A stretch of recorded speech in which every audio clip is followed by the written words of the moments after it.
ഏട്ടാ അതെ ലഞ്ചിന് പോകുമ്പോ എല്ലാവരും ഉണ്ടാവോ? പിന്നെ ഓഫീസിൽ നിന്ന് എല്ലാവരും പോകുമ്പോൾ എല്ലാവരും കാണൂല്ലേ?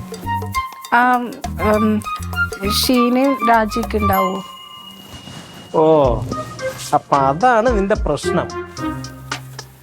അതെന്ന് വെച്ചാ പ്രശ്നമൊന്നുമല്ല, അവളുമാർക്ക് കുറച്ച് ഇളക്കം കൂടുതലാ ഏട്ടനെ കാണുമ്പോ.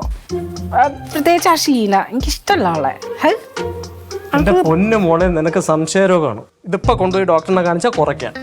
പിന്നെ കണ്ട പെണ്ണുങ്ങള് നിങ്ങളുടെ കൂടെ കൊഞ്ചു കുഴയുന്നത് എനിക്ക് സംശയരോഗല്ലേ? അപ്പോഴേക്കും എന്നെ ഡോക്ടറെ കൊണ്ട് കാണിക്കില്ലായി. എടി അവരൊക്കെ എൻ്റെ ഓഫീസിൽ വർക്ക് ചെയ്യുന്നവരല്ലേ, അവരൊക്കെ എനിക്ക് ഫ്രണ്ട്സ് ആണ്. നിങ്ങൾക്ക് പെണ്ണുങ്ങൾ ഫ്രണ്ട്സ് മാത്രമല്ലോ, ആണുങ്ങൾ ഫ്രണ്ട്സ് ഒന്നും ഇല്ലേ? എനിക്ക് എല്ലാവരും ഉണ്ട് ഫ്രണ്ട്സിൽ. അങ്ങനെ ആണ് പെണ്ണെന്നൊന്നുമില്ല, എല്ലാവരും ഈക്വലാ. എന്നിട്ടല്ലേ ഇൻസ്റ്റാഗ്രാമിൽ 840 പെണ്ണുങ്ങളും 230 ആണുങ്ങളും മാത്രം ഫ്രണ്ട്സ് ആയിട്ടുള്ളത്? പെണ്ണുങ്ങളാണല്ലോ കൂടുതല്. അല്ല നീ എപ്പോ നോക്കിയത്? അതൊക്കെ ഞാൻ നോക്കി. എനിക്ക് പോലും അറിഞ്ഞൂടെ എനിക്ക് എത്ര ഫ്രണ്ട്സ് ഉണ്ടെന്നുള്ളത്. ഇൻസ്റ്റ ആണെങ്കിൽ ഞാൻ ഇപ്പൊ യൂസ് ചെയ്യാറില്ല. ഈ പെണ്ണുങ്ങൾക്ക് എന്താ നിങ്ങളെ കാണുമ്പോ ഇത്ര അളക്കം? നിങ്ങൾ ആരോ ശ്രീകൃഷ്ണനോ?